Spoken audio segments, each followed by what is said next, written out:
In a world where hopium and common sense collide, starring the CryptoKeeper and BlockchainCrusader. Welcome to Debate Crypto.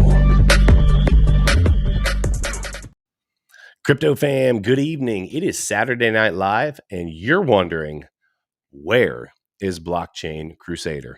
As am I. Okay, no, I'm not. He was not feeling well tonight. It's just going to be me. I hope you guys can deal with just seeing me. I love you guys. I appreciate you. If you are in the live, you're in the live chat, X out of the live chat, smash a like for us. That's one of the hardest things to get on here is the likes. So we appreciate the love there. On the podium this evening, normally I'm asking Miguel that. So this is, bear with me here today, guys. I am going to be interacting with the live chat as well. Daniel, Ryan, I see you two first ones into the chat. Appreciate you. Make sure you two smash those likes because we appreciate you being here. Tonight on the podium, we're going to talk a little bit about Bitcoin and why people are just flat out greedy, right? We're going to talk about a new Ethereum Improvement Proposal. Vitalik Buterin's got something going on with that. And then we've got Adidas going what I like to call full metaverse. So I'm super excited about that. Guys, just as a reminder, we are giving away $500, right? $500 to one lucky person on December 23rd, right here on Debate Crypto. All you have to do is be subscribed. So Debate Crypto, be subscribed, $500, somebody's going to win it. So without any further ado, let's get right into it. So Bitcoin is up 88% in 2021, despite turbulent markets. Following a steep drop in the value of Bitcoin on Friday, amid worries that a new coronavirus wreak havoc on conventional markets, the cryptocurrency market began to recover Saturday, November 27th. Indeed, the flagship digital asset is Bitcoin, is once again trading in the green, which has in turn had a knock-on effect on other cryptocurrencies, which prices have begun to rise as a result of the recovery. A notable difference between Bitcoin's value at the start of 2021 and its value now is that it is trading at $55,223 at the time of writing, representing an 88% return on investment, or ROI, for Bitcoin since the beginning of the year, despite the turbulent market. The flagship digital currency is up 0.25% in the past 24 hours and down 5.87% over the previous week, giving it a market capitalization of $1.04 trillion and a market dominance of 41.6%. So check this out, crypto fam. We have had a very turbulent year. That is to be expected, though, in the cryptocurrency space. You can expect from getting into crypto two things. The first thing you can expect is opportunity. And that opportunity, though, comes from the second thing, which is volatility. Okay, here's the deal. When I started, I got into stocks at first. And after a while, what you realize is that for me, the stocks just got kind of boring. Now, with that lack of thunder, we will call it, with that lack of hype, with that lack of suspense, as I see it, comes a little bit more stability. A big move in the market, in the stock market in a day is 3, 4, 5%, right? A big move in crypto for a day is 100%. So there's much greater swings there. So with those swings, like I said, comes opportunity. Here's the problem. We get people in the space and they complain and complain and complain. When's Bitcoin going to hit this? When's Bitcoin going to hit that? Guys, I want to remind you of something. We are up almost 100% on the entire year, 88%. That is a massive, massive amount. We are just spoiled, flat out. There's nothing else to call it. We are spoiled. So at the point that we're able to look at this, kind of zoom out and look, at a 1,000-foot view and look down and say, okay, if I can gain 88% year over year and was able to continue to do that, My gosh, think about what your money would be doing for you if you had enough faith in the market to actually put your money where your mouth is, so to speak. So, what am I getting at? Well, I'm glad you asked. I am saying we need to have faith that long term, what happens in these markets?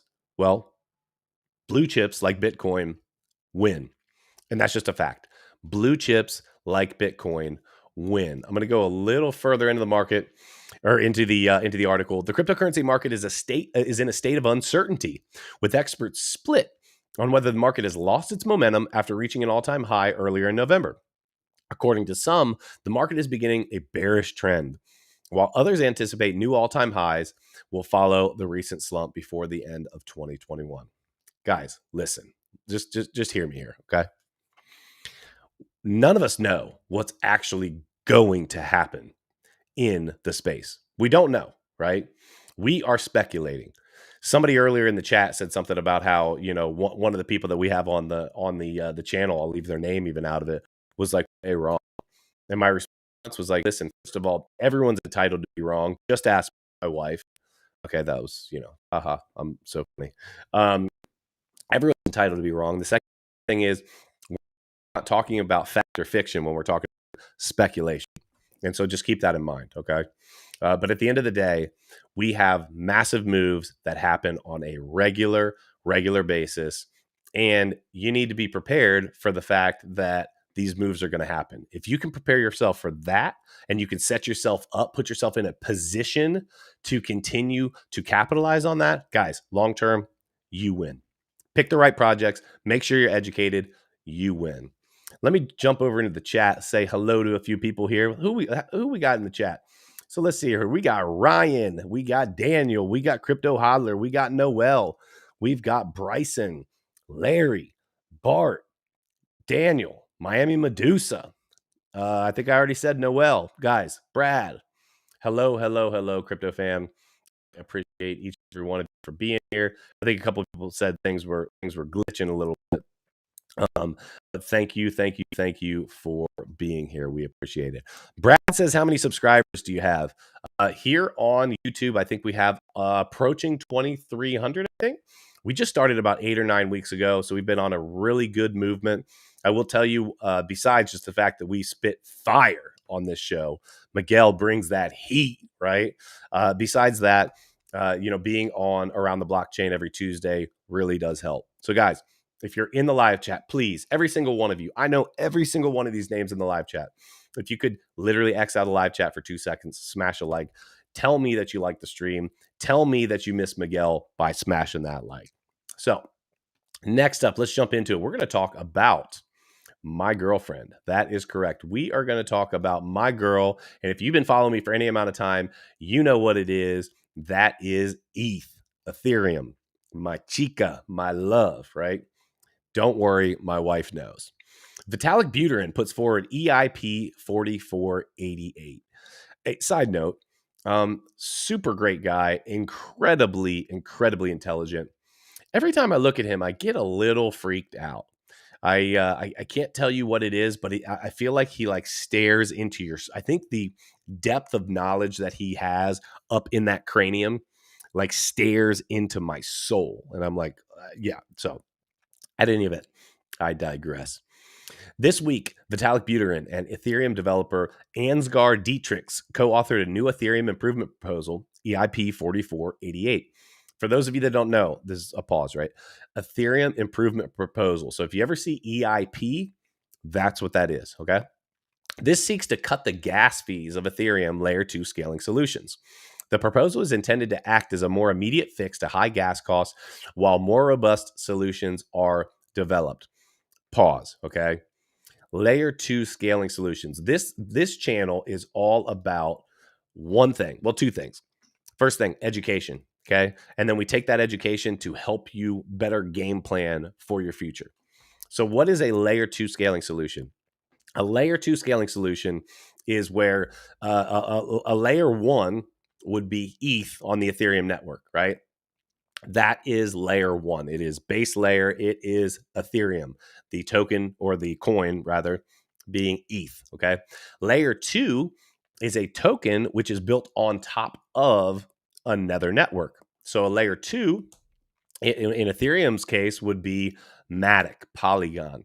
It is built on top of, and it is a scaling solution. A scaling solution is where it helps the asset be able to transact faster or make prices cheaper. It is basically allowing it to grow at a better rate, not just a better rate, but also fix bugs and problems. So let's get back into it. So Vitalik Buterin, along with the Ethereum developer Ansgar Dietrich, has put forward a new Ethereum improvement proposal designed to lower layer 2 gas fees in the short term, while more effective long-term solutions are developed. Ethereum gas fees have been very high for the past few months, and while layer scaling solutions that use either optimistic rollups or ZK rollups are the only trustless scaling solutions for Ethereum, even gas fees using these protocols are too expensive for some. For example, Optimism and Arbitrum often provide fees 3 to 8 times lower than users can get on the Ethereum base layer. And ZK rollups can provide fees of up to 100 times lower than on Ethereum base layer. But these fees still are not trivial. Now, pause. This is what was just said here was a fact, okay? The fees on Ethereum are not small, right? They're not.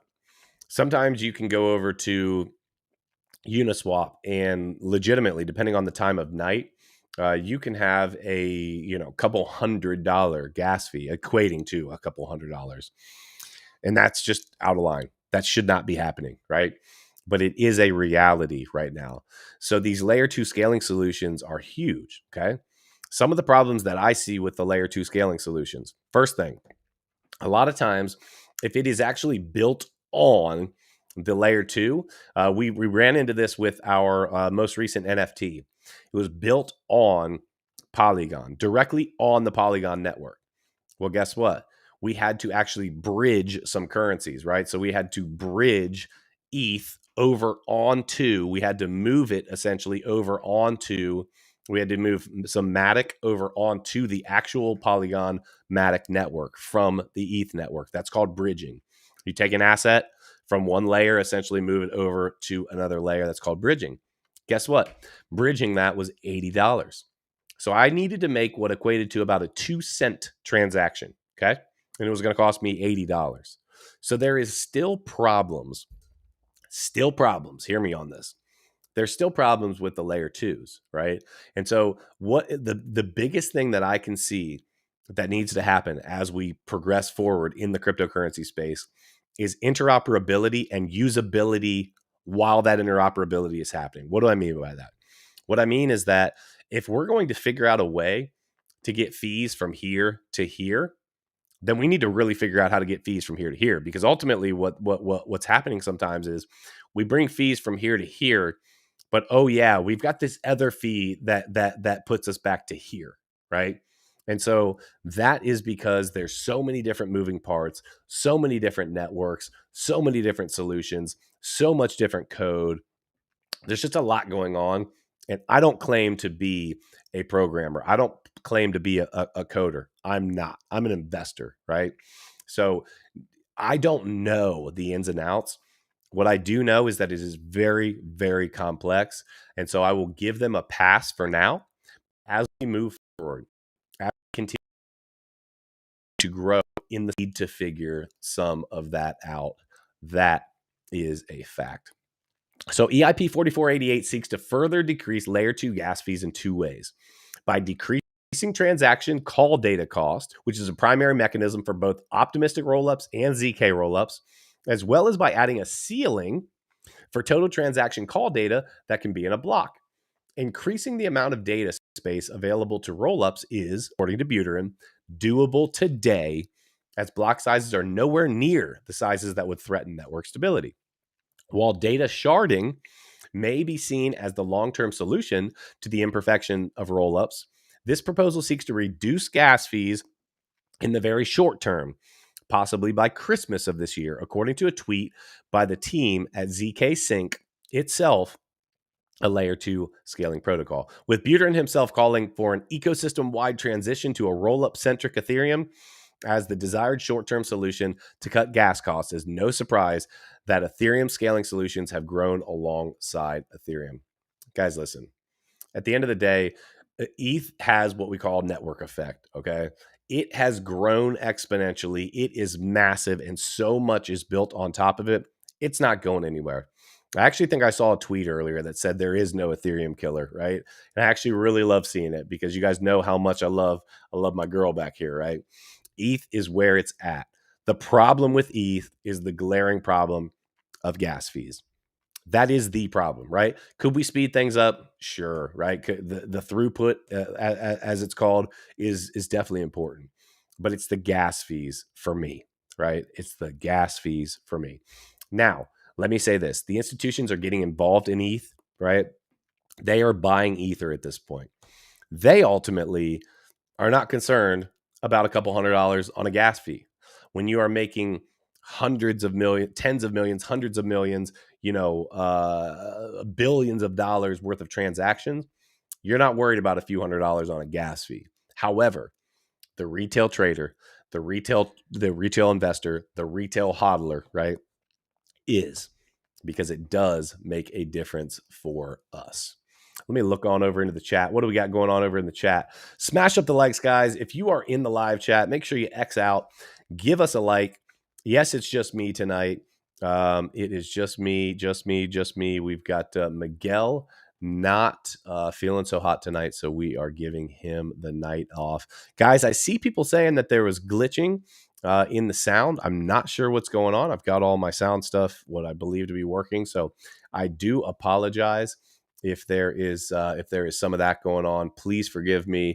I don't know ultimately how to fix it right now. So let's jump on to the last of the articles here, and then we'll jump back into the chat. Guys, if you have anything in the chat that you want to talk about before the stream is over, make sure you drop it in the chat.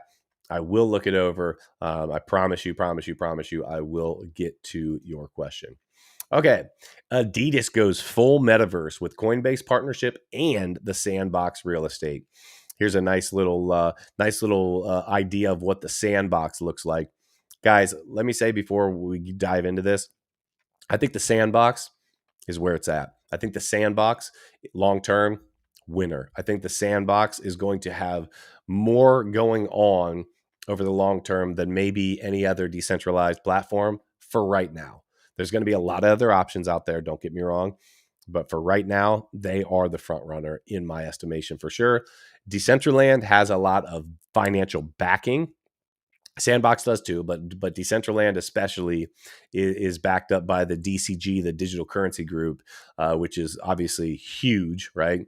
That is definitely a big thing. But Sandbox is just taken off. So, sportswear giant Adidas set crypto Twitter ablaze on Wednesday evening with an announcement. We've partnered with Coinbase, before disingenuously concluding the tweet with a crypto meme reference. It's probably nothing. For those of you who don't know, that is definitely a crypto meme. It's probably nothing. Actually, one of the ladies in the space always does videos that says it's probably nothing. Crypto T on TikTok, and I definitely enjoy her videos. I always think those are funny. It is a sarcastic reference saying, "Hey, look, you've got all this going on. It's probably nothing, right?" Right. So, at any event. No corners, take note. Institutional adoption of crypto is growing. Sure, Tesla owners may be a niche crowd, and who outside of Dallas Mavericks support the Mavericks? But everyone and their auntie owns a piece of Adidas. So a partnership with Coinbase clearly is probably something, given the major bit of news this week that Adidas is also building a presence in the metaverse. On Tuesday, the official Twitter account for Animoca's open world blockchain game, The Sandbox, addressed a tweet to Adidas. It read, "Hey, at Adidas Originals, impossible is nothing in the metaverse. What if we invite all the original thinkers and doers to design our future together?" The tweet contained a link directing curious clickers to the coordinates of a parcel of in-game land in the game that has apparently been earmarked for Adidas Originals. It is unclear whether the land was purchased by Adidas or given to it. Pause. if they are actually giving land to Adidas, first of all, man, must be nice, right? Because the land in Sandbox is going for some big, big dollars, right? Big dollars. Okay. Um, but what you need to understand is that the marketing that is going to be happening on the metaverse is incredible. It is going to be absolutely insane. As you create your avatar, as you move through, as you check out what is going on in the metaverse, right? You are going to see a lot. I'm talking about a lot of different advertising techniques, and it is going to be overwhelming, right? So it doesn't surprise me at all that Adidas has their own place in said metaverse. That's going to just be a thing you should get used to. So, getting back into it, a spokesman for Adidas told City AM on Thursday that the Coinbase partnership is part of Adidas's strategy to gain a foothold in the metaverse. The spokesman said the metaverse is currently one of the most exciting developments in digital, making it an interesting platform for Adidas. So, where does Sandbox come into it? Will we see an in-game shopping city filled with tokenized Adidas wearables soon? Pause. Yes. What role Coinbase play? The details are thin, but Adidas' competitors are making similar moves towards the metaverse. At the end of last month, Facebook announced it was rebranding to Meta and embracing NFTs in order to get a head start on the metaverse. Barely a week later, right? Right away. Nike filed 4 requests to trade, quote, virtual goods with the U.S. Patent and Trademark Office. The filings allegedly list various digital goods, including headwear, eyewear, bags, backpacks, and sports equipment. It looks like the IRL, which is in real life, sneaker wars could migrate into virtual reality soon. It's impossible to say more about Adidas' metaverse push at this juncture, despite the obscene amount of money Adidas has spent over the years on ad campaigns and sloganeers. Impossible isn't nothing. Guys, listen, this is happening. I've talked to you about the metaverse. I think actually coincidentally, and I'm not patting myself on the back for this because I'm going to tell you the facts on this. I was talking to you guys about the metaverse. A while before, but I did a video talking about jumping in and investing in the metaverse, and I think it was like a week or 2 weeks before Facebook came out and said what they said and rebranded to Meta. Right? It's circumstantial, right? Right place, right time. Gave the information, whatever. But the facts are this: it is early. This is something you need to have on your radar, not just on your radar, but figure out a way to get involved. Are you buying land, right? Are you going to buy an actual storefront somewhere? Are you going to buy advertising space and sell it to other advertisers? Are you going to actually get involved and start buying and flipping land? Are you going to be a realtor? And I know it sounds crazy, but are you going to be a realtor in the metaverse space? There is so much opportunity. I don't even think we have a grasp at all for what's coming. And then as the metaverse continues to press forward, what I think really is going to be the big thing after that, or while that's happening, is going to be augmented reality. What we're talking about is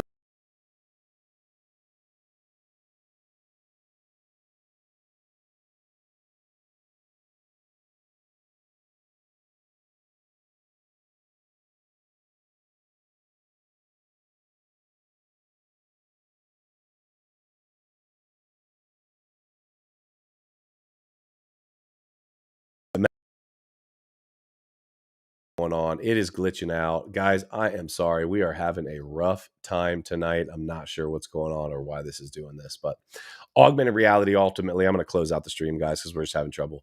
Augmented reality is where you're going to basically take virtual ideas and implant it into the real world. You're going to be walking around. You maybe see somebody wearing some digital good. You see it, but it's ultimately not really where it's just it's a digital form and representation. Guys, if you could smash up the likes before we get out of here, I apologize. I don't know what was going on tonight with the internet. I sincerely apologize, but if nobody's told you before today, guys, I freaking love you. I hope you guys have a wonderful, wonderful night. We will be on again, I believe, tomorrow. But until next time, guys, hodl like it's hot. I will see